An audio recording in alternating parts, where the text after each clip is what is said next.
भैयन के सामने राखो हमारी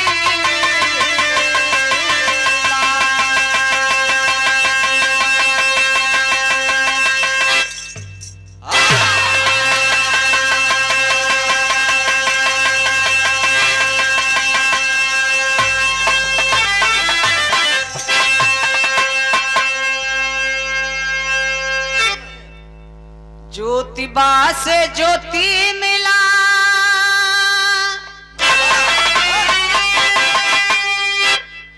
ज्योतिबा से ज्योति मिला बुद्ध से मिला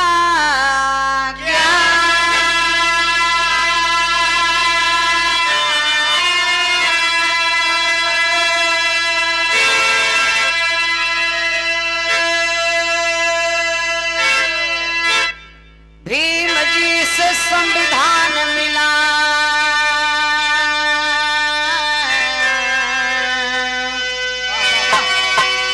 मिलता है सबको सम्मान।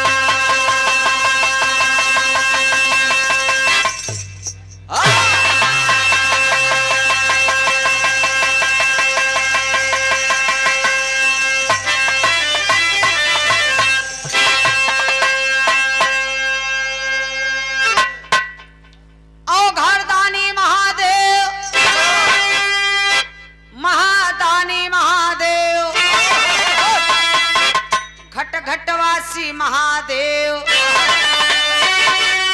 अविनाशी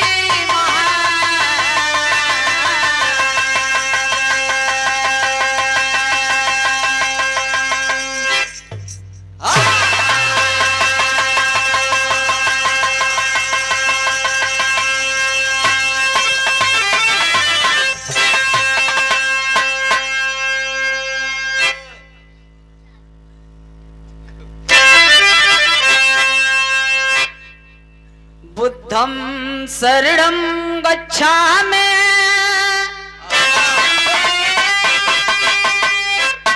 बुद्धं शरणं गच्छामि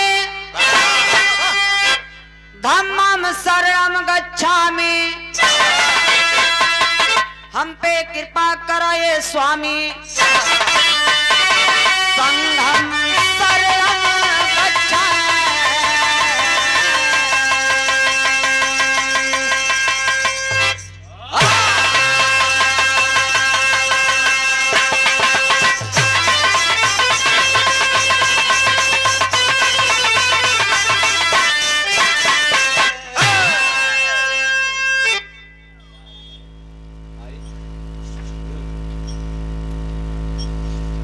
बा देखू माई पायल बचा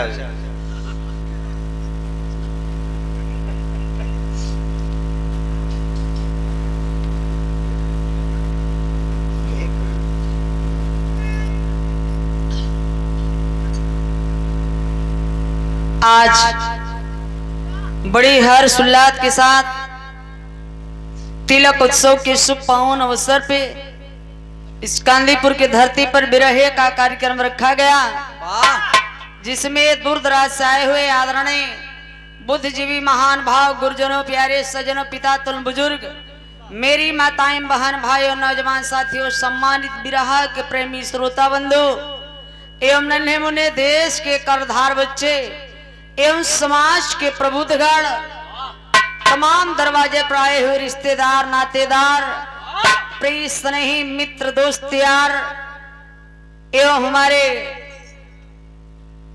यूट्यूबर साथी मंच के माध्यम से मैं बिरहा गायिका सरोज सरगम मड़िहान मिर्जापुर की ओर से दिल की गहराई से आप सभी लोगों का मैं हार्दिक अभिनंदन वंदन सादर अभिवादन नमो बुद्धाय जय भीम करती हूँ। आज बड़ी सौभाग्य की बात है, ईश्वर भगवान स्वरूप आप सबको देखने को दर्शन मिला, हम दोनों कलाकारों को सेवा करने का मौका मिला। तो बताया गया एक भारतीय संस्कृति परंपरा है, ये इंसान कोई भी कार्य करता है पहले अपने इष्ट देवी देवतन के मना चुना की ऐसे तो देवी देवताओं घर घर पूजनीय है, वाह लेकिन हर देवी देवताओं का भी कार्य अलग अलग होता है। वाह जैसे मैं जैसे बल को चाहने वाले बजरंग बली को मानते हैं, वाह जेके धन दौलत की चाहत बा लक्ष्मी गणेश की मानत बा, वाह जेके सुघर सुघर मेहर चाहत हैं भाई उन्हों को कोनो देवता हुई है। आसाराम राम रहीम तो चित्रा अरे रे रे रे रे, बस करा, बहुत लंबा लिस्ट भाई लोगन का। हम कलाकारन के स्वर की चाहत है, हम चलते हैं अपने आराध्य अपने देवी देवता की ओर, वाह जो कि कबीर के गीते कविताएं बताते हैं वाह कि ईश्वर भगवान वाह तो सब जगह पर है, लोगों की श्रद्धा आस्था होनी चाहिए। वाह तो 2 लाइन भजन है मास्टर, हम अपने आराध्य देवी देवता की ओर चलते हैं।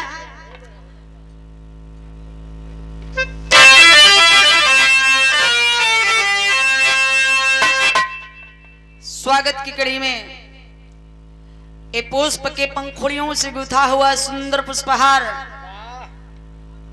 परम पूजनीय आदरणीय हमारे धर्म के पिता आप गुरु दीन यादव पत्नी, उनकी धर्म पत्नी, वाह धर्म के पहले बाबू के बाद में, अब वो जब ब्याह करवाओ थे वो से पूछबो कि हमसे, वाह मिलता ही ना यहाँ दुनिया धर्म पत्नी अर्धांगिनी वाह मेरी माता की ओर से, यही सब माँ है और माँ का ये प्यार है। वाह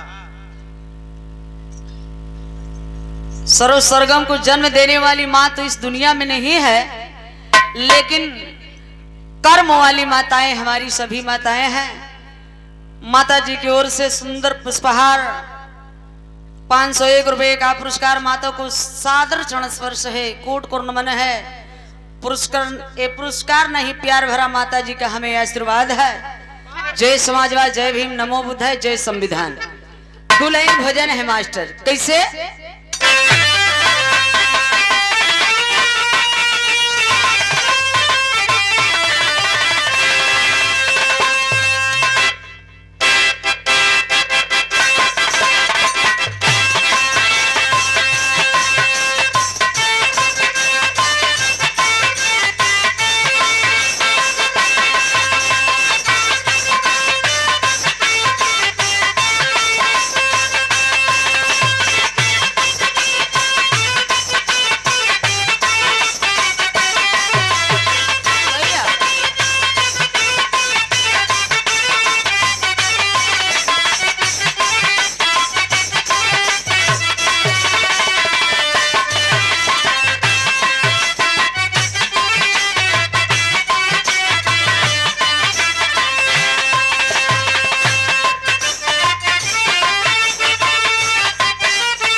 अच्छा देखें, जो तिलक लेके आए यानी दुल्हन के परम पूजनीय पिताजी कन्या पक्ष की ओर से।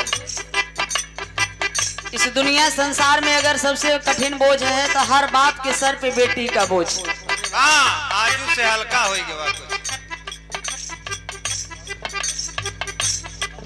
अरविंद यादव पिताजी की ओर से 500 रुपया का आशीर्वाद हमें दिए और दूसरी गायिका ज्योति यादव जी को 500 रुपये से सम्मान किए। आप पिताजी को कोट को नमन है, सादर स्पर्श है, दरवाजे के सम्मान है। जितने आप घराती लोग हैं कम से कम एक बार जोरदार ताली बजा करके सम्मान कर दीजिए मेहमानों का। भजन की लाइन है मास्टर, हमारे गुरु दीन यादव बाबूजी सम्मान कर रहे हैं हमारे साथी कलाकारों को माला पहना करके। धन्य है पिताजी। पिताजी के लिए एक बार जोरदार ताली बजा के आप लोग स्वागत कर दीजिए। जो कलाकारों को बुलाए, एक जागरूकता के लिए इस कार्यक्रम को रखे, सरो सरगम को मिर्जापुर से बुलाए। ये दरवाजे के ही मान सम्मान प्यार दुलार है, दुल्हन भजन है, लेकिन किस भाव में, स्वर में और लय में।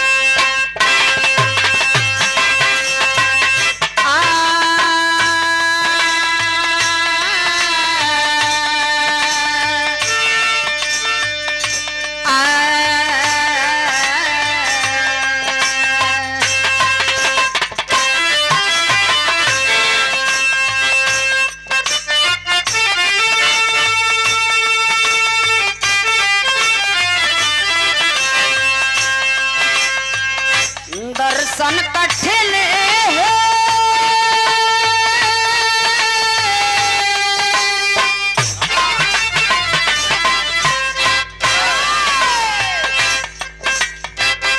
दर्शन कठिन है मयरिया भई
माई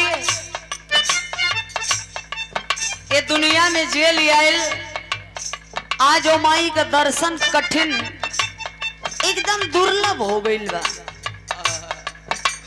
धन्य है हमारी भारत की देवी, हम लोगों की पूजनीय माता। लेकिन बताया गया कि लगभग 33 करोड़ देवी देवता विदेश से चलकर मेरे भारत में आए। भी सब साले विदाउट टिकट फ्री में चले आए। इन विदेशियों ने जब हमारे भारत में आए, पूरे भारत में घूम घूम करके इन विदेशियों ने कहा, काय भारतवासियों मूल निवासियों, तुम लोग हम विदेशियों को देवी और देवता मानो, पूजा और पाठ करो, तुम लोगों का ही नहीं पूरे भारत का भला होगा। हम लोग पूजा पाठ करते करते चले आए, भला हुआ नहीं। इसीलिए किसी ने रोजा रखा, किसी ने उपवास रखा, और भला उन्हीं का हुआ जो अपने पुरखों को अपने पास रखा।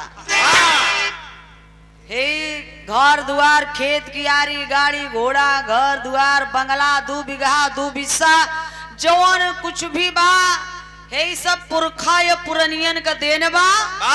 न कोनो देवी देह न कोनो देवता।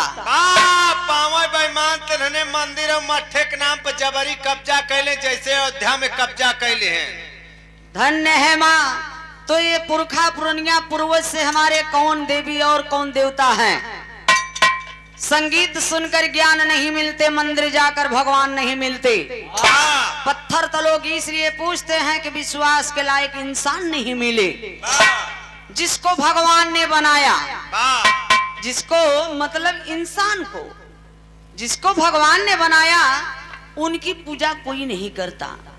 और जिसको इंसान ने बनाया, मतलब माटी पत्थरा गोबर, जिसको इंसान ने बनाया उनको सभी लोग पूजा करते हैं।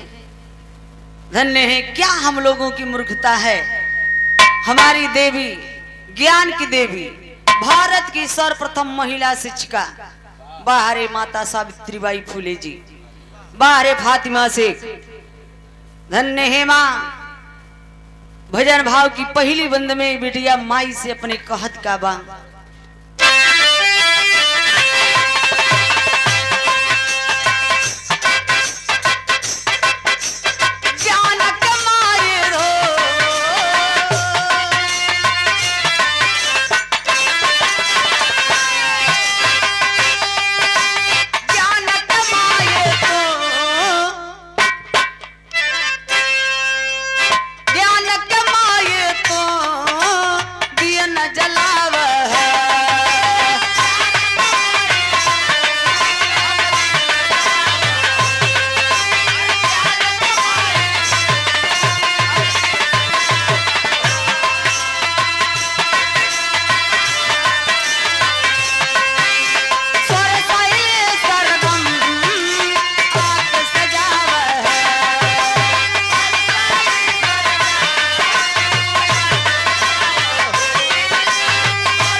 के दुनिया में ले आए वाली मेरी माता।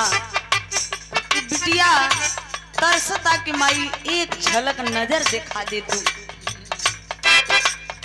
लेकिन यही धरती है, यही भारत की नगरी बुद्धमय भारत देश।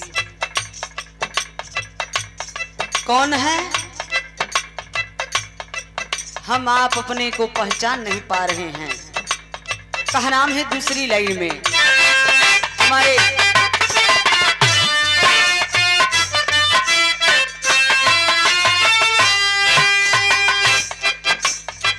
दूसरी लाइन में हमारे राम मिलन कवि जी लिखे हैं, कबीर दास गौतम के बगिया सजावे है,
हमारे आशीष जी और हमारे सूरज भाई और साथी यूट्यूबर भाई हैं और सब लोग बधाई के पात्र हैं कि जहां भी कलाकार का कार्यक्रम होता है वहां पर पहुंच जाते हैं। बहुत से ऐसे कलाकार हैं कभी कभी चैनल को बंद करा देते हैं कि भैया हमारा गाना रिकॉर्ड मत करिए, लेकिन हम कलाकार के पास ऐसा है नहीं। लेकिन आप लोग ध्यान दीजिएगा क्योंकि ये भी कार्यक्रम लिखा गया है तो आशीष जी के माध्यम से ही, तो बधाई के पात्र हैं आप लोग जो बाइक से ठंडी में इतना दूर दूर से आए हैं। सूरज तो साइकिल से आए हैं, समझ लीजिए हटिया से। सूरज को ऐसे भी गर्मी रहती है हमेशा। आखिरी लाइन में बिटिया बताओ तो बिरहा जगत में हमारे कोने खानदान में पैदाइश भइल बा। हमार दादा पुरखा पुरनिया पूर्वज के रहा। इतना दूर आए हो तो बताए थे जंगले के रहन की पहाड़े का बताओ थे।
चरनावा के दुर्लभ चरनावा के धुरिया भय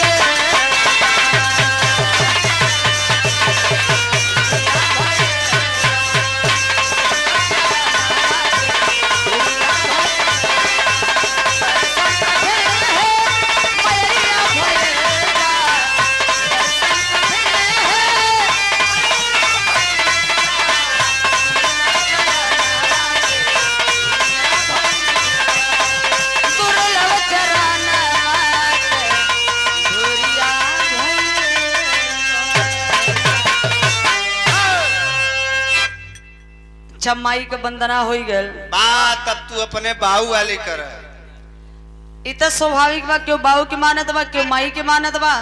लेकिन है मुरचहवा सबसे नीक काम करत अपने मेहरी की मानत। इतना ही विचारत काम सही करत बा, कम से कम ये औरत के इज्जत त करे लागे, नारी का मान सम्मान करे लागे, संविधान का बाबा साहब का बात तो माने लागे कम से कम। क्योंकि जहाँ नारियों की पूजा होती है वहाँ देवता निवास लेते हैं। तो हम नारी वो शक्ति हैं, हम लोग देवी हैं, देवी। हम लोग देवता हैं, देवता। पहले तू लोग अपन शकल देख लेता शीशा में। देवता है जा, करिया करिया, बड़े बड़े दांत, बड़े बड़े मूछा, बड़े बड़े दाढ़ी, गठीली बाड़ी, मुर्गा मछली खाए वाले ये लोग देवता है? देवता ना, ये राक्षस है, ये दैत है, ये असुर है शैतान है बनमानुष हो सकलिए रच के देख ले। अरे यार देवता तो कुल गोरे गोर रहे और कुल एक ही कलर रहे और कुल मछमुंडा रहे। सारन के बाऊ पेट मर गया रहन का हो, तुम्हें पता ही नहीं बा। संविधान में देखा खसरा खतौनी ले के पढ़ब तब न तुम्हें पता चली। पूजा पाठ कैले के बाद प्रसाद बांटल ले, बड़ी सुघर सुघर निक निक उधर ज्योति यादव जी की तरफ से ए भोजपुरी गीत सुने के मिला। ज्यादा कुछ कहब ना इनके, बहुत मानत हुआ छोट बहन। लेकिन ज्योति एक बात याद के लिए, भोजपुरी में इतनी अश्लीलता है। पूर्वांचल के भोजपुरी के कलाकार ऐसा ऐसा गीत गौले बटन कि मेहरारून के ऊपर से लेकर नीचे तक एक जगह छोड़े नहीं। लेकिन हमारे जानकारी में भाई पीछे वाला बाकी बा, उहो गवैया गाय जहन के ओझा जी ताबीज बनवा दी। मोदी जी के कम से कम 2 इंच बढ़ जाए। एकरे पहले कल्लू गाय लगा दे चोलिया का हुक राजा जी, ना लगे तो लगा दे थूक राजा जी। पुरनिया जानत बाटन हुक पहले केवाड़ी में लगे। तब प्रमोशन हो के चला गए मेहरान के पिछवाड़े। जब पहले घड़ी का आविष्कार नहीं भई रहल तो मुर्गा अपने दरबी में बोला तो लोग जान जाए कि भैया सवेर होगा। अब वो मुर्गा सरवा चोली में घुस के बोले लगा। तू हो सारे ऐसी जगह खोज ले, फिर तर जाए तो लहंगा उठा दे रिमोट से। मन से धुन कहाँ तक ताकत देखा खत्म, हवा मार देव लकवा। फिर कल्लू गाय वही रे जगह ही दाते काट ले हले राजा जी। हमरे तो आज तक समझ में नहीं आए भाई हर क्यों काटत रहा कि ससुरा जीभ लगा के चाटत रहा। अरे बाप रे बाप। लेकिन 3-4 जने जान गए के खोज के आसाराम बा। हमें लगा था वही आश्रम का तो हो का। अच्छा बड़ी बड़ी धुन तरज है फोटो खैर में ना लिखवैया का दोष बा ना गवैया का दोष बा। सारा दोषी सुनवैयन का बा, यानी दोष कोई के जरूर बा। भाई लोग ना सुने तो काहे क्यों लिखे, काहे क्यों गावे। तो भोजपुरी छोड़ा अब हमारे ओरिजिनल असली वाले गीत पे कैसे मास्टर।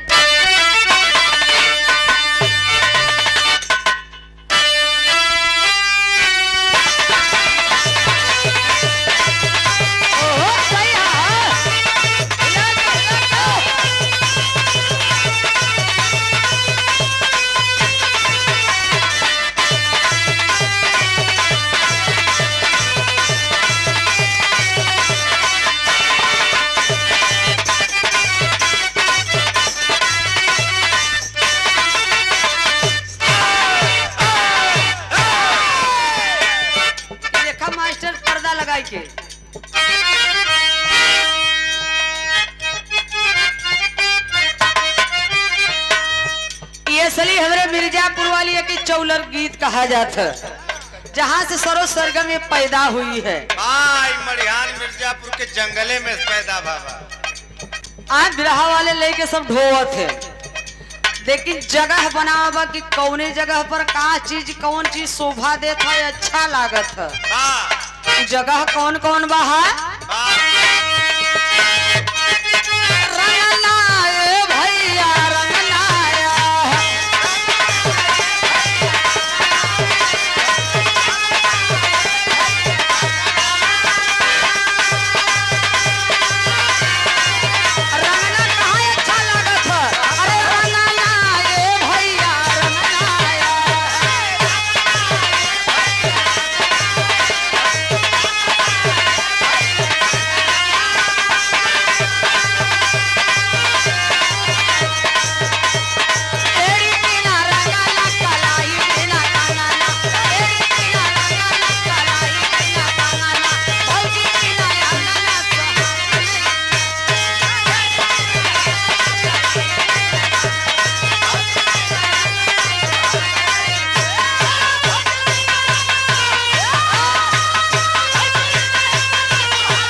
कलाई बिना कंगना भौजी बिना अंगना सुहात नहीं खे।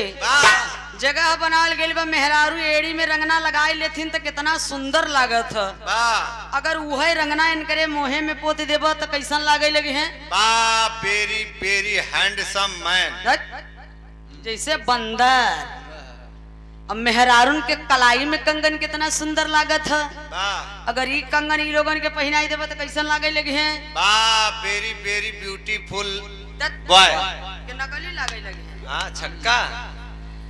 भौजी बिना अंगना सुहात नहीं खे। वो देवर के दिल से दर्द पूछा, जौने देवर के पास भौजाई नहीं है। हाय मुरचावा से मिला 1 महीना किराए पे ले लेते, इस दिन मुरचान चला जाता, शकल देख ले। देखा चलो घरे का काम है, सही करता बेचारा।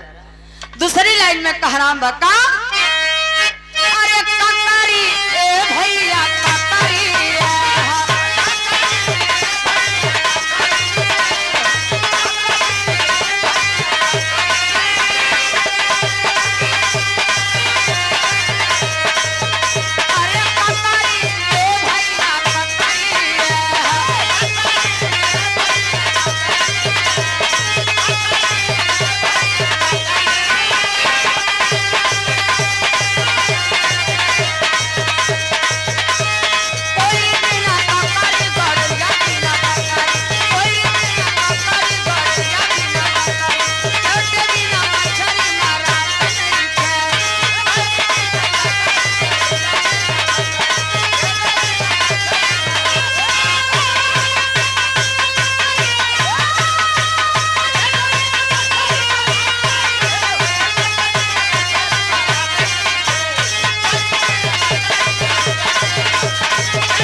गड़ेरिया बिना बकरी केवट माझी मल्लाह निषादे बिना मछली मरात नहीं खे। अगर केवट माझी मल्लाह निषाद मछली मार रहा है, बेच रहा है तो उनका धर्म नहीं हो धंधा है। कोयरी भैया सब्जी बेच रहे हैं, पैदा कर रहे हैं तो उनका धर्म नहीं हो धंधा है। यादव भैया दूध बेच रहे हैं तो उनका धर्म नहीं हो धंधा है। गड़ेरिया भैया भेड़ बकरी पाले हैं, बेच रहे हैं तो उनका धर्म नहीं हो धंधा है। पासी सूरा चरा रहा है, बेच रहा है तो उनका धर्म नहीं हो धंधा है। उसी प्रकार अखंड भारत देश के राष्ट्रपिता ज्योतिबा राव फूले जी कहते हैं कि नाई बाल काट रहा है तो उनका धर्म नहीं हो धंधा है। चमार जूता सिल रहा है, बेच रहा है तो उनका धर्म नहीं हो धंधा है। उसी प्रकार इस अखंड भारत देश में जितना भी ये कर्म कांड पूजा पाठ हवन यज्ञ पाखंड ये ब्राह्मण करवाता है, उनका धर्म नहीं हो धंधा है। दे बहिनी दे माई दे काकी दे भौजी देव देव देव देव देव देव देवता हो गए। इसलिए ब्राह्मण का धन है सिर्फ भिक्षा। घबराइए नहीं, 27 में हमारी सरकार ने आने दीजिए, हम इनको भिखारी फिर से बना देंगे। अरे बाप रे बाप, राजा भिखारी हो गए, भिखारी राजा हो गए। आगे की लाइन में कहा नाम है क्या?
परमादरणीय दीपक यादव जी, आपकी तरफ से ये 100 रुपए का पुरस्कार, ये पुरस्कार नहीं प्यार भरा आशीर्वाद है। जय समाजवाद, नमो बुद्धाय, जय संविधान, जय भीम। देखिए अभी बड़े भाई अखिलेश जी ने सभी लोगों को एक होने का कहा कि सभी लोग एक हो जाओ, वो देखो संविधान बचाओ, संविधान बचाओ। सोचने वाली बात है, हम लोग आवाज उठा रहे हैं कि संविधान बचाओ भैया, संविधान खतरे में है, संविधान खतरे में है। क्यों खतरे में है? एक अंबेडकर ने संविधान लिख दिया और इतने अंबेडकर एक संविधान नहीं बचा पा रहे हैं। चुल्लू भर नहीं, चम्मच भर पानी में डूब के हम सबको मर जाना चाहिए। सोचने वाली बात है। हमारे भाई जी का कहा नाम है संदीप जी का कि एक समाजवाद गीत होना चाहिए। ठीक है,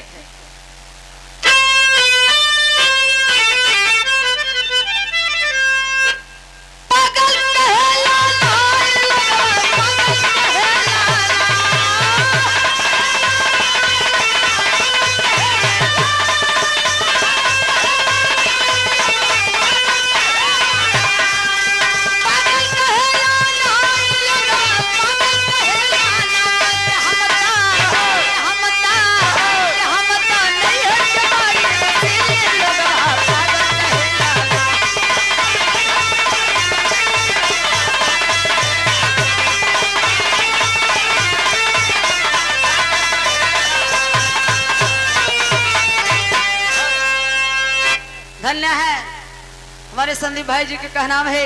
एक अखिलेश भाई और धरती पुत्र मुलायम बाबूजी के लिए एक नई दिशा दिखाए हमारे बड़े भाई अखिलेश जी। बाबूजी इस दुनिया से जब चले गए, धरती पुत्र मुलायम, तो बड़े भाई जी ने तेरे ही नहीं मनाए। तेरे ही का मतलब होता है ब्राह्मण भोज। बाबूजी मर गए घरे में सुधक पड़ी गवा। तेरे ही के समय कपारे के बाल छोड़वाई लेबा, दाढ़ी छोड़वाई लेबा, मोछा छोड़वाई लेबा, शुद्ध हो ही गवा। पूरा गोदाम तो बाकर रही है। तेरे ही वो शुद्ध होए के घर द्वार सब कुछ उस दिन से नया निर्माण होना चाहिए। जब जागो तभी सवेरा। संगे शक्ति कल जुगे, बिने संगठन के हम आप कुछ कर नहीं सकते। हम लोग बटे हैं इसलिए राजपाट से हटे हैं, क्योंकि हम लोग इतना बट गए हैं कि हम लोगों का कीमत बहुत कम हो गया है। ठेलिया पे देखा था अंगूर जौन बेचा था जौन गुच्छा में अंगूर रहत था ओकर कीमत ज्यादा रहत था, वाह और जौन गुच्छा से अंगूर टूटा रहत था ओकर कीमत बहुत कम रहत था। वाह तो इसलिए हम लोगों का कीमत बहुत कम है, क्योंकि संगठन से हटे हैं, गुच्छे से टूटे हैं। झाड़ू बंधन में बंधा रहता थे वही है, जब झाड़ू बंधन में बंधा रहता है तो वही झाड़ू कचरे को साफ करता है, वाह और जब बंधन टूट जाता है झाड़ू का तो झाड़ू खुद कचरा बन जाता है। वाह तो हम लोग कचरे बन गए हैं ना। वाह देखिए सब कचड़े बैठे हैं यहाँ। तो धरती पुत्र मुलायम बाबू और भैया अखिलेश जी के लिए 2 लाइन का नाम है मास्टर। कैसे नेता है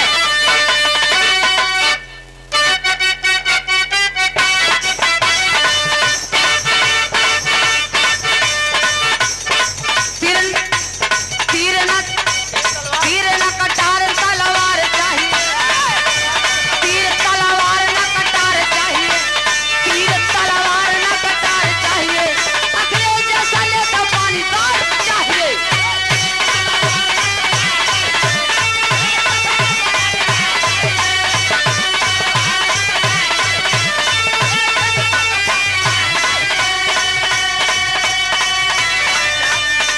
हमारे अखिलेश भैया कैसे हैं? इनका विचार पूरे देश में निराला है।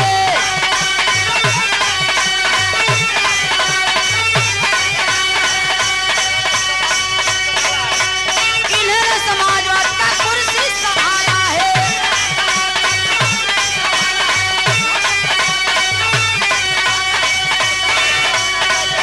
नेता कैसा होना चाहिए? अगर आपके नेता हैं, ऊपर हाथ उठा करके तालियों से सम्मान कर दीजिए। आप लोगों के पास 2-2 अगर हाथ है तो, अगर नहीं है तो कोई बात नहीं है। शेर है गुंडा बदमाश न ठहर चाहिए, गुंडा बदमाश न ठहर चाहिए, मुलायम जैसा नेता परिताज चाहिए।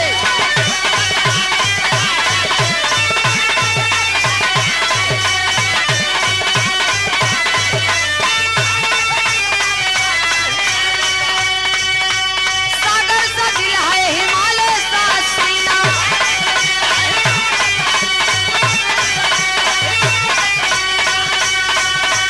कदम गगन से झुके ना कभी ना,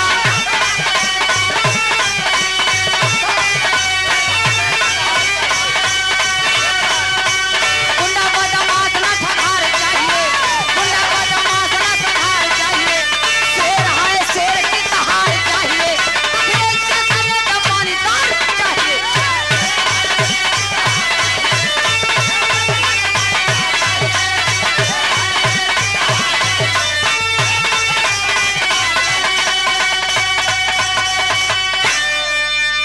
बड़ी सुंदर उधर से भाव सुनने के मिला कि बाहर है शंकर जी और गणेश जी, वाह मूसक देवता ओहो मैली से गणेश पैदा भय। वाह श्री रामचंद्र मूर्ति दिहन त रक्तासुर पैदा हो गए, रमुआ जस जस मुते रक्तासुर ससुरा तस तस बाढ़त चला जाए, जवान हो गए देखते देखते। लड़का का मूड़ी कट गया और हाथी का मूड़ी सेट हो गवा। वाह दबाई के मर जाए चाहत है। इसी का खंडन किए बाबू ललईराम यादव। सुप्रीम कोर्ट हाई कोर्ट की यह छोटी अदालत है, नहीं बहुत बड़ी। 1976 में ही कोर्ट फैसला दे दिया कि छीके से मैली से गणेश सब ऐसा ही कुल पैदा होते रहे। बारे नने देख दे तो लाइन लगाए कि पैदा हो जाता रहना। कहता चाहे बाउर सुनता चाहे चूतिया सरेख। महान आप लोग हैं, पढ़े लिखे इसमें हैं, विद्वान हैं, तर्कशील हैं, तर्क करिए और फिर उस पर विचार करिए कि आखिरकार में क्या ये सत्य है। देवेंद्र आदरणीय देवेंद्र यादव कांदीपुर की धरती से ये देखा है 102 रुपया पुरस्कार है। ये भाव पे समाजवाद के लिए कि एक हो जाइए, धीरे धीरे समय बीतत चला जाता, हम लोग पीछे हो आ जाते। ये 2022 चला गवा, अब आई गवा बस 27 वाला संभाल ले जा कुर्सी। तो आइए आज तिलक उत्सव एक खुशी बा, यहाँ की एक माहौल बा।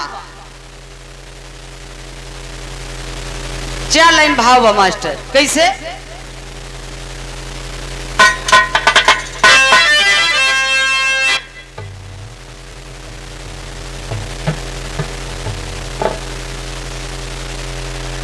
बड़ी सम्मान किए बाबूजी कि जैसे बिटियन का विदाई हो तो गठरी लेके आए रहे, नमकीन बिस्कुट,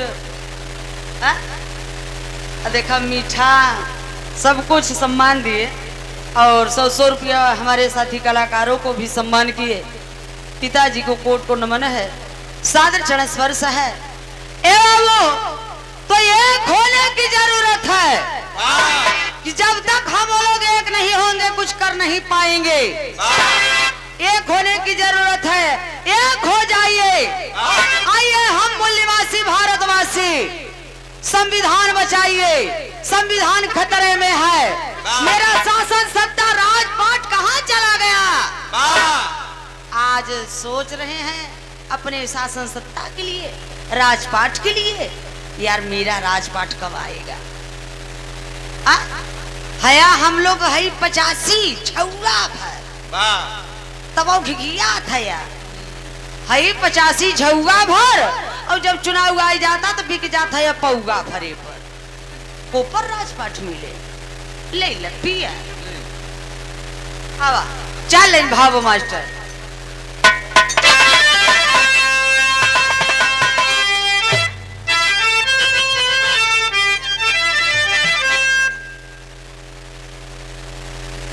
लाइन भावा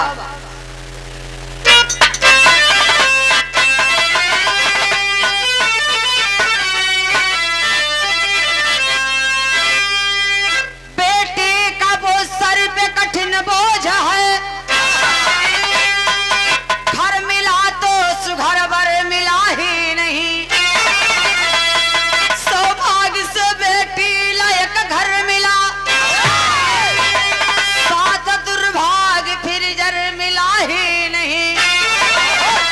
घर हिमाचल की गिरिजा सयानी हुई, चिंता मैना के मन में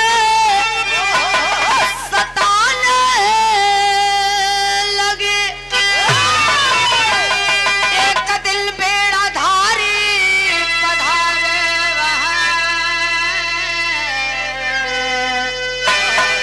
मैना मन की व्यथा तब सुनाना।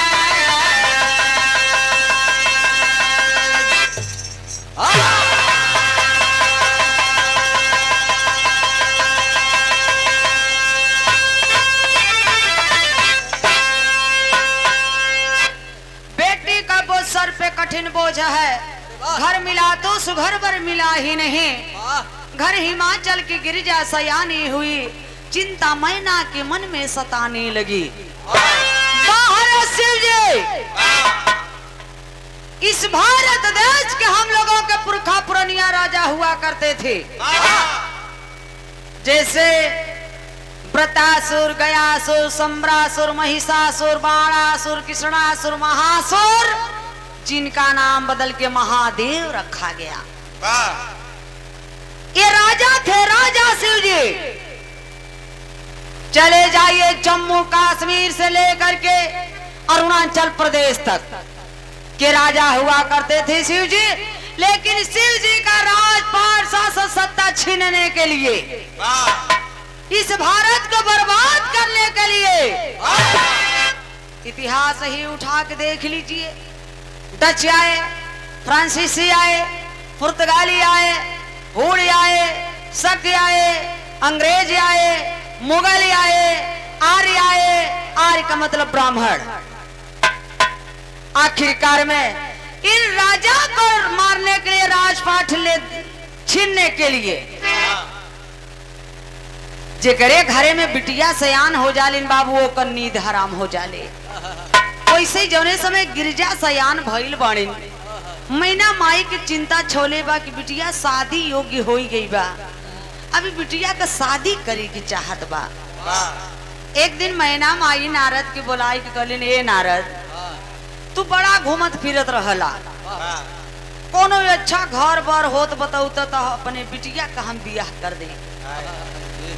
नारद यो मस्त हो गए, कहले मैना घबरा मत, तोहरे बिटिया के बियाह बहुत बढ़िया लड़का से करवाई। चल दिए नारद घर बार खोजने, घर मिले तो बर नाही, बर मिले तो घर नाही। खोजत खोजत कहाँ पहुँचे? कैलाशपुरी में। कैलाश पर्वत पे पहुँचे हैं, वहाँ लड़का ढेउढ़त बाटन। तेकलाइन गजल लग गए मास्टर, कैसे?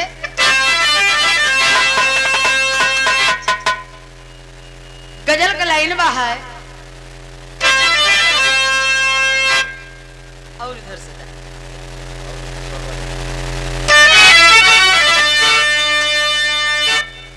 ये गजल बा, एक पल जो मीर सीने से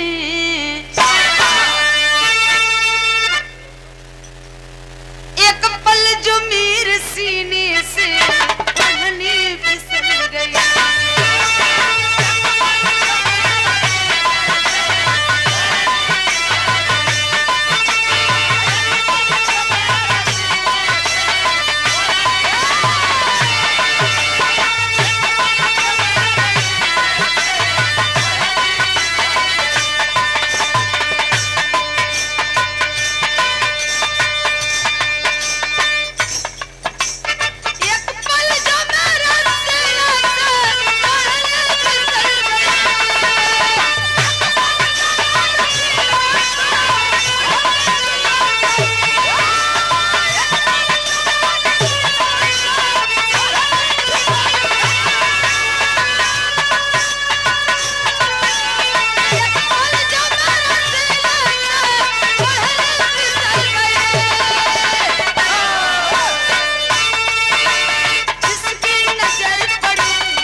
राम सुमेर यादव हाटा के धरती से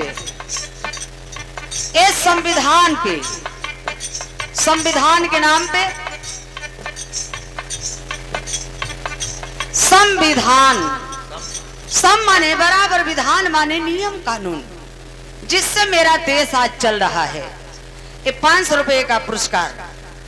जय समाजवाद, जय भीम, नमो बुद्धाय, जय संविधान, जय मूल निवासी का नाम है।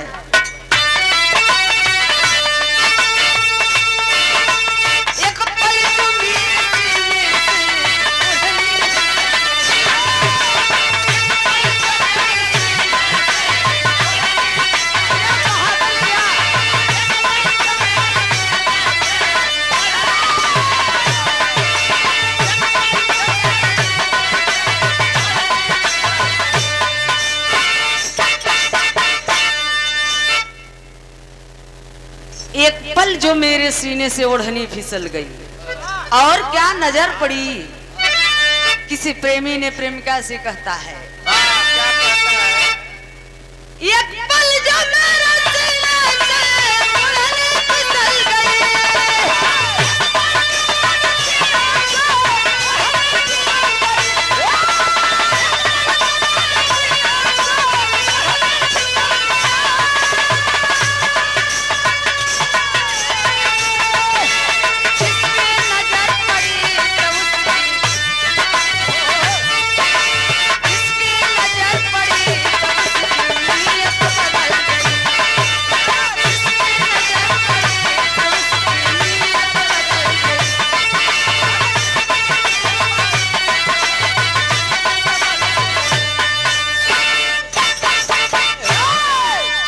लेकिन भाव पर कहा नाम बा का,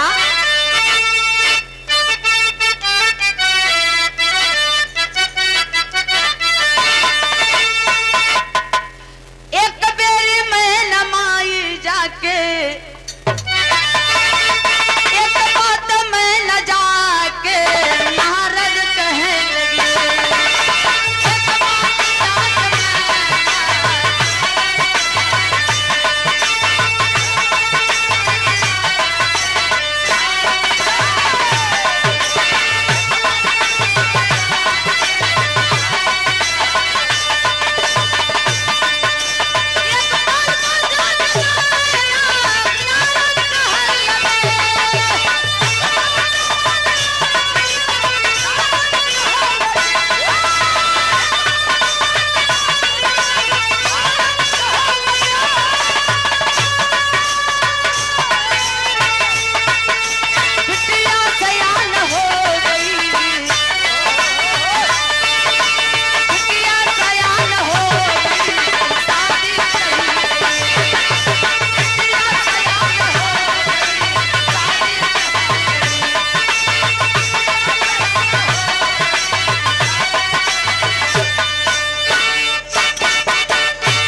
बिटिया सयान हो गई बा, बढ़िया घरे सुशील रहे लड़का, सज्जन लड़का रहे। अच्छा तो घर मिले तो बर नहीं, बर मिले तो घर ना है। खोजत खोजत कैलाश पर्वत पे जब नारद जी पहुंचे हैं, अब देखे भोले बाबा के देख कर नारद सोचलन कि इनसे बढ़िया गिरिजा के लायक लड़का कहीं न मिली है, इनसे सुंदर लड़का अब कहीं मिले वाला नहीं। अब आई का नारद मैना माई से बतावत बाटन कहानी है, जहाँ से शुरुआत बा मास्टर।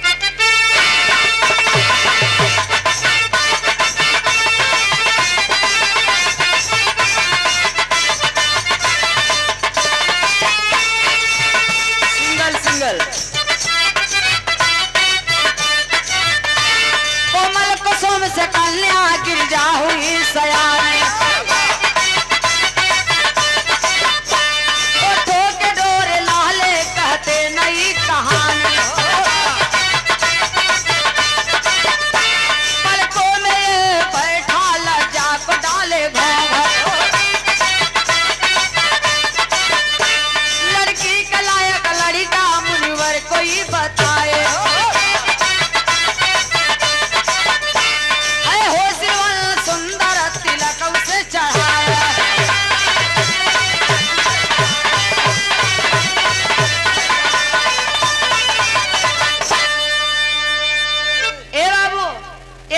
मैना माई आई के नारद से बतावे लगलिन कि बड़ा सुंदर, बड़ा सुशील, होनहार, बड़ा अच्छा लड़का बा, और लड़का इतना धनवान बा, इतना धनवान बा, ये लड़का के शकल का तो पूरा दुनिया जहान गुण गावेला।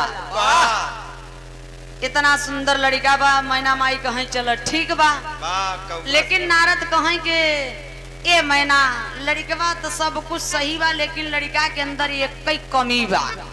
ओके चाइबिक शिकायत बा। लड़का नशा करला, बहुत तेज नशा करला, यही भर कमी बा लड़का के अंदर। मैना माई कहीं के सुना नारद इतना सुशील, सज्जन, धनवान, सब कुछ बा लड़का, लड़का के अंदर एक कई कमी बा ना, नशा करत बा ना, तो जायदा करे दा लड़का के नशा, बियावा हो जाई तो शायद लड़का सुधार जाए। अब बिन दहेज के शादी तय हुई गल, बिन दहेज के शादी तय हुई गल बा, तय हुई गल बा। तो राजा हिमांचल से नारद जी कहत का बाटन तिलक का समय आई गल। तिलक में जैसे आज यहाँ लोग जुटल बाटन, तिलक भवा डेट रखात बा के भैया तिलक का डेट रखा के चाहिए। ओकरे पहले नारद कहा ये राजा हिमाचल, अरे भाई चल के तो हूँ लड़कवा देख हिला, बाद में अब जस मत लगा हमारे ऊपर। चल दे राजा हिमाचल के लिए आए का नारद आगे आगे आगे आगे, नारद पीछे पीछे राजा हिमाचल। वही पकड़ंडे तिखई वाला रास्ता पकड़ के चल दलन। ऊंच बा, खाल बा, जंगल बा, पहाड़ बा, गड़ई बा, मड़ई बा, जंगल बा, झाड़ी बा। राजा हिमाचल सोचत बाटन के अरे बाप रे बाप, इ नारद कहाँ लिया की जात बाटन, जब ये गांव का रास्ता ऐसन बा, ते गांव का लड़का कैसन होई। धीरे धीरे तब पहुंच गए वही जंगल पहाड़े पे, पर्वत पे मड़ई बा, और चिलम चढ़ाई के भोले बाबा खिंचत बाटन। जब गईलन हा नारद जी राजा हिमाचल के लिए आके, वो सीधे धड़धड़ान अंदर घुस गईलन नारद, और राजा हिमाचल बेचारू दुआरिये पर खड़ा होकर टुकुर टुकुर ताकत हुआ, सोचत हुआ कि नारद मड़ैया में जाए के कैसे बतियावत हुआ। और यह राजा हिमाचल खड़े खड़े बेचारू सोचत बाटन का कही ई लड़कवा की लड़कवा का बाऊ है। ई राजा हिमाचल सोचत बाटन, और नारद जी जाए के राजा हिमाचल से दूर मड़ैया में घुसूर के भोले बाबा से कहलन कि ये ब्याह करबा, कतल जुगाड़ बका हो है कहीं ललहान है। राजा हिमाचल यह सोचत बाटन, और नारद जी कहलन के भोले बाबा ब्याह करबा। भोले बाबा कहे कि काहे, कहीं जुगाड़ उगाड़ है का, चलो भाई तू कहत हुआ तो करवाई दे हमरा बियाह, कम से कम हमरो हरदी उर्दी तो लग जाए। शादी तय हो गई बिन दहेज का। तो कवि जी टेरी के भाव लिख दिए मास्टर।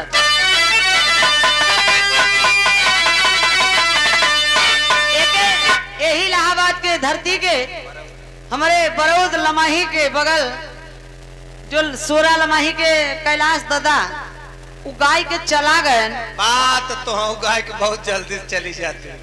यह तो लोग सोचा लिए हजार कैलाश दादा जब गावत रहन भैया हर ना बात तब तक तू अपने मम्मी के पेटे में बिरहा सिखत रह। तो है कैसे पता? तार चच्चा बताओ। कैलाश दादा का गाँव है? आए मोरे राम मोरे राम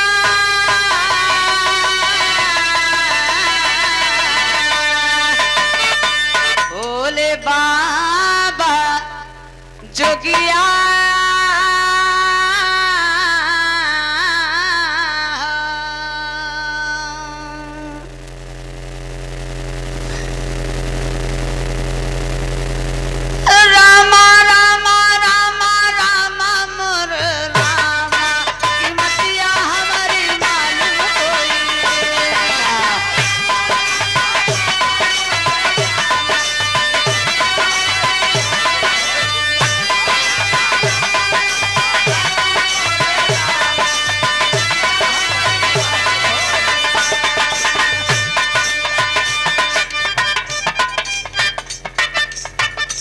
ऐसा कला बहुत कम लोगन के मिलत है। हम सोचत है सम्मान कह देंगे आप लोगन के। बड़का मलवा तो नहीं चवा गिर गया बा तक तो लागे बिन दहेज के हो, लागे बिन दहेज के हो, लागे बिन दहेज के द्वारे परतिया श्रीमतिया हमारी मानन होई ना। जय हो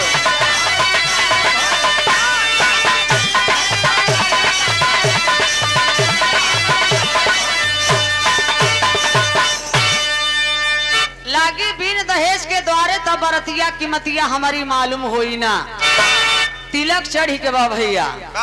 अब देखा ब्याहे का कुछ भावना ही अलग होत। बरतिया तो 1-2 दिन पहले से क्रीच रिच मार कर रख दे ही। दाढ़ी डाई करही, मोछा डाई करही, कपारे। अब पहले का प्रेस का रहा जाना था गगरी में रखा है। पहले का गगरी में ए भैया बरतिया कुल शिव जी का शंकर जी का तैयार। अब कहथिन भैया के बरदा एक रहा है वो बरदवो बूढ़ कर रहा। सारा सामान बूढ़ कर रहा कि देखे गए रहने नहीं लगता गुआ करे रहे। बरदवा बूढ़ रहे तो कर सींग बूढ़ रहे, मुंह बूढ़ रहे, सब कुछ बूढ़ रहे। ए भैया अब बराती कैसन कैसन रहन? भूत प्रेत बैताल लंगड़ा लूजा काना कोतर शिव पुराण में लिखा गवा बा। आप लोग सोचो कि भूतों प्रेत बराती जगही पढ़ा लिखा है आप लोग तर्क कर रच कर। ए समय वर्तमान में गया ले जाते है, बैठा देते है, इतना रुपया पैसा लगाएगा तब वो सर्वा भूत पीछे पीछे चला आवता। तो भूत प्रेत बरात जात रहा, सांप जात रहा, गोजर बिच्छू जात रहा ना। यहाँ के मूल निवासी थे। कैलेंडर में देखे हो बस सिंधु मंथन जब होता तो सर्पवा जौन बहाय सर्प के पोछी ओरी कुल गोरे गोर देवता हैं और सर्प के मोहे ओरी के बा राक्षस।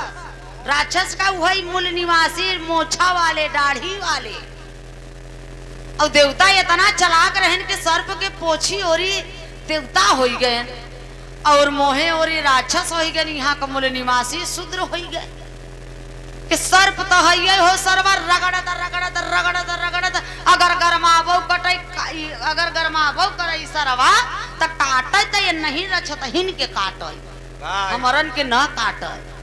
इतना चालाकी किए तो भूत प्रेत नहीं थे, सब मूल निवासी थे बाबू जी। नाचत गावत हम लोगों के पुरखा पुरनिया बारात लेके चल दिए। अब बारात लेके जब चल दलन तो बारात कैसे चलल बा भैया करन गीत बा मास्टर। गीत के लाइन बाबू है अरे जबल सिपाही से पर्दा पर्दा पर्दा जबल सिपाही से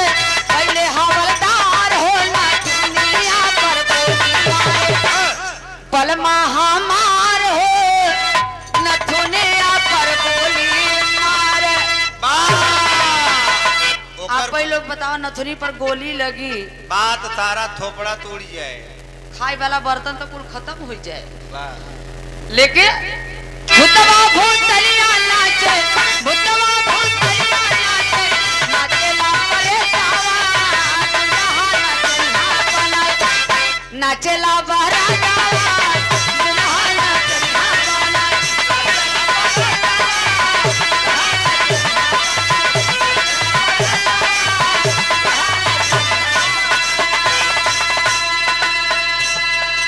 नाचत गावत भूत प्रेत धीरे धीरे बारात पहुंचल बा हिमाचल के करीब।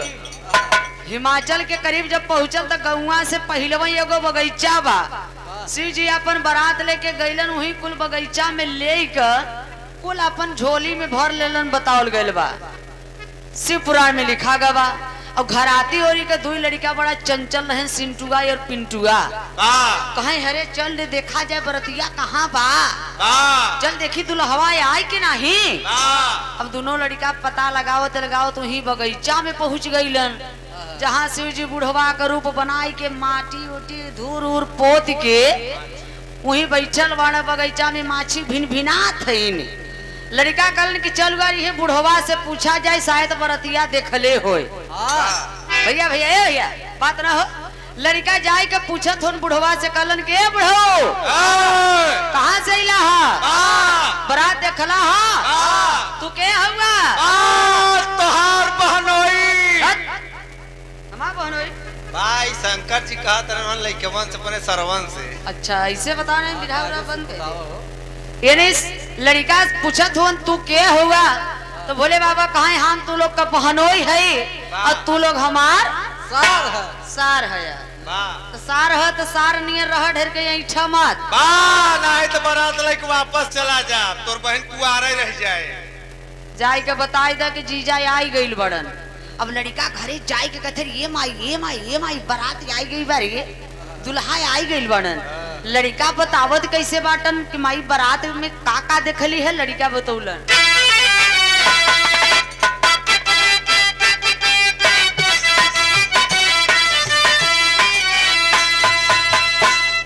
अरे देखली बारातिया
बतावे लगलन ए माई दुल्हा देखली है न गाड़ी बा न घोड़ा बा, एक बरदा बा, बरदबो बूढ़ का बा या दुल्हवो बूढ़ बा। हमार सोना नियर बहिन इतनी सुघर का हमार बहिन हमरे बहिनी का करम फूट गवा। हाय हाय कवन आगी लगाए श्री। अरे बाप रे बाप। लड़का जाए के बताओ थे माई ऐसे ही के जीजा बाटन रे मुरचान का माई हरे सोचलिन के लगा था बराती में का बुढ़वन के कोनो लड़का इन्हें देखलन है तो लड़कन के दिमाग के कितना सोच गए कि बस कर दुल्हवा यही करिए वही हवा यही करिए वाह। ए भैया अब देखा घराती और खबर हो गल कि बारात आई गई बा, द्वार पूजा का तैयारी हो गल, द्वार पूजा का तैयारी हो गल बा। अब देखा है द्वार चार माई लोग करे बदे लोढ़ा मुसर लेके दुगारी पर जोहत है। धीरे धीरे 12-1 बज गल, न बाराती का पता, न दुल्हा का पता, न अगुआ का पता। अब अगुआ बदे मैना माई गुस्सात हईन, और अगुआ इतना महान होलन कि भटकते हुए दो दिल को एक दिल बना देते हैं। भटकती हुई पता नहीं कितनी रातों को जोड़ करके एक रात बना देते हैं। कितनी, इसीलिए वो रात छोट पड़ जाती है। वाह। ए भैया इतने ना, ये हर कवि जी भाव लिखे न, कैसे लड़का तैयारी कई लेलन बाबू, नाचत गावत बाटन, द्वार पूजा का तैयारी होत बा। मैना माई कहती है इनका, कोनो दुल्हन अपने दुल्हा से कहबा के सैया अब हम ई गांव में ना रहबे, शहर में रहब। कहत का बा, हम नाहे रहब मलम जे, हम नाहे रहब मलम जे, माटी के घर में पटकी चढ़ाई डबल पटकी चढ़ाई डबल दिल्ली के सारे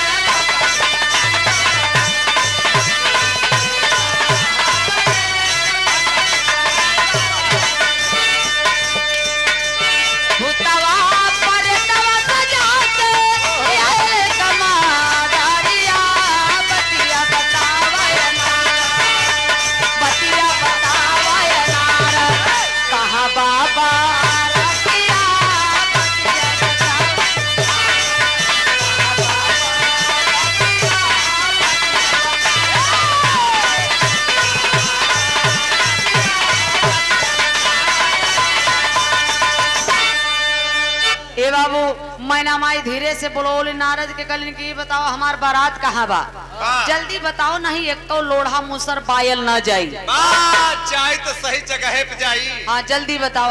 नारद जी लगलन खोजे भोले बाबा के, खोजत खोकत बगीचा में गईलन, कलन के हे प्रभु चल गई जतिया बचाइल नहीं बड़ी मार पड़ जाई। बारात लेके पहुंचे द्वार पे, द्वार चार भर और सब बाराती पानी पीलन, सब बारात जनवास में बैठल बा। घराती ओरी से खबर आई गल कि चल के व्रतिया सब भोजन कैले, चल के व्रतिया भोजन कैले। भोजन करे बदे व्रतिया बैठ गईलन, पत्तल पड़ी गई बा। तो हिमाचल नगर का माई बहन लोग गारी गावत है। हिमाचल नगर का गावत तो है, लेकिन हमरे मिर्जापुर का खाटी एकदम देसी चीज है। खाटी एकदम देसी तू है ही है। तो तुमके विदेशी समझ में आवत है का? थोड़ा थोड़ा असम नेपाल को होठवा मतवा ने कुरवा से लगता पिकाराज भी है। ए भैया तो देखा है ये देसी चीज है, ओरिजिनल हमारे वाली।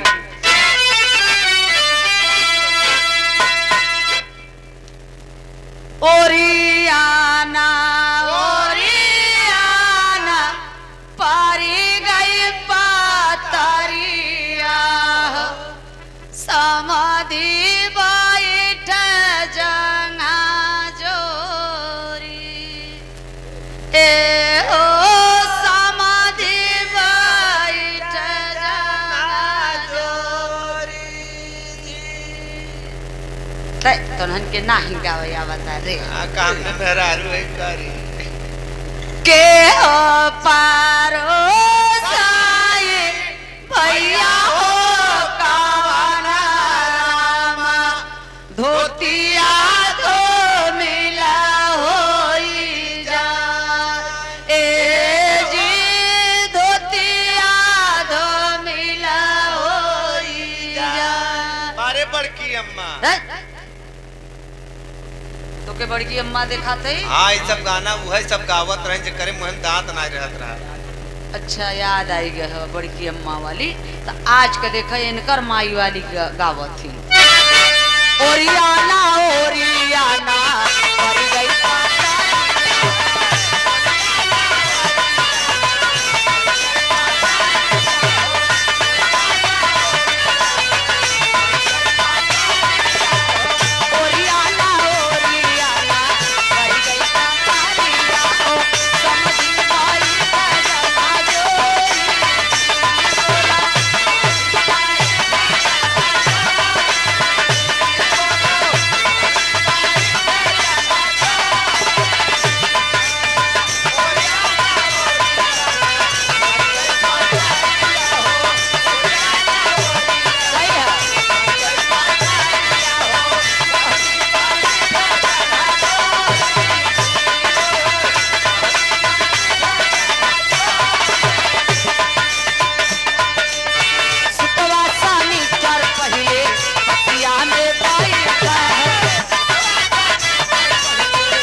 पहले पाती में सुख यौ शनिचर बैठ गए, जैसे ये सुख यौ ये शनिचर। वाह शुक्रवार महाराज में तो कुछ रहमियत बा, लेकिन है शनिचर में ना है।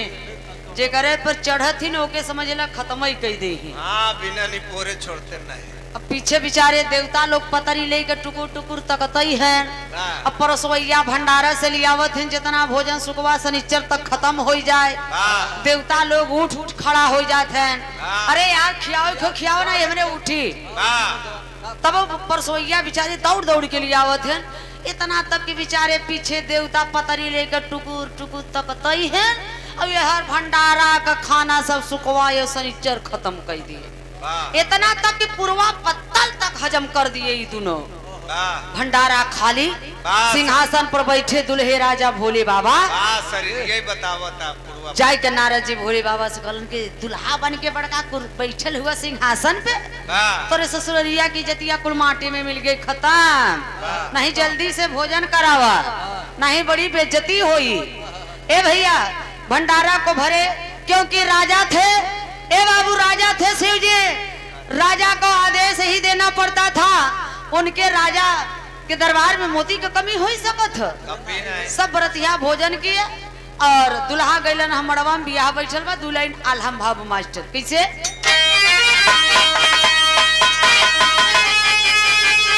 अरे नारी कहावे सते साना मौका पड़ाए भैया।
अब बराती सब भोजन के बियाह बैठल बा मड़वा में, बियाह संपन्न हो गए।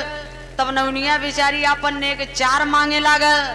ए भैया अब दे बताओ लोग शिवपुराण में लिखा हुआ कि कीड़ा गोजर बिच्छू दे दिए और बाद में वो हीरा बन गया। तो हीरा कीड़ा गोजर बिच्छू हीरा कैसे बन सकता है? वो हीरा ही नहीं, जो राजा हैं तो पता नहीं क्या दे सकते हैं दान में। आखिरकार में बाबूजी विदाई के ना उनके और गैलन है दुल्हा कोहबरे में। लास्ट विदाई होता कोहबरे में जाते तो आज भी हंसी मजाक करत थी सखी सहेली, लोढ़ा मुसर का बहन बनाई दे ही दुल्हा का कि चला पलग्गी कर पहले अपने बहनी के पलग्गी कैला बहन के अपने। ए भैया तो कवि जी आखिरी भाव में विदाई कैलन का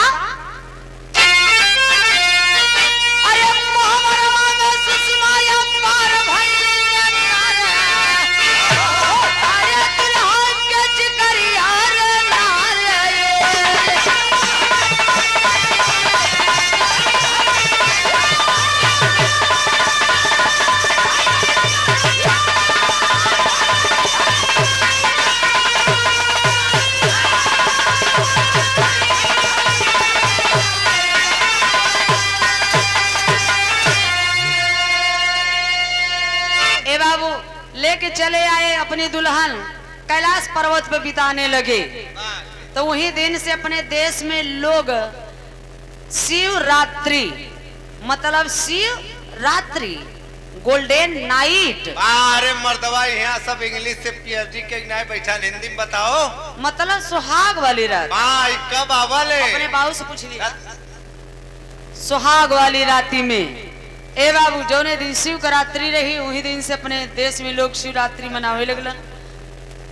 कितना लोग व्रत रहलन तो कन्या पक्ष वाले आज भी व्रत रहथिन, जेके पाव पूजे के रहत है, कन्यादान करे के रहत है, तो लोग व्रत रहते हैं वो कन्या पक्ष वाले। बाहरे शिव जी तो कैलाश पर्वत पे बिताने लगे। तो कैलाश पर्वत वो नाम कैसे पड़ा? कैलाश पर्वत यानी वो पर्वत पे हमारे लगभग 365 राजाओं का हत्या हुआ, हत्या किया गया उस पर्वत पे। तो इसलिए उस पर्वत का नाम पड़ा कैलाश पर्वत। कैलाश पर्वत बाहरी राजा, तो हम लोगों के राजा पुरखा पुरनिया शिव जी को धोखे से नशे में करके जो कहते हैं कि शिव जी हमेशा भांगे के नशा में रहें, वही बदे पार्वती से भी हवई करवा वगैरह कि ये नशा में हमेशा करे रहे, तब हमने इनका राजपाठ ले पाऊ, नहीं तो इसे ले वही वाला कोई नहीं भाई न मिल पाई।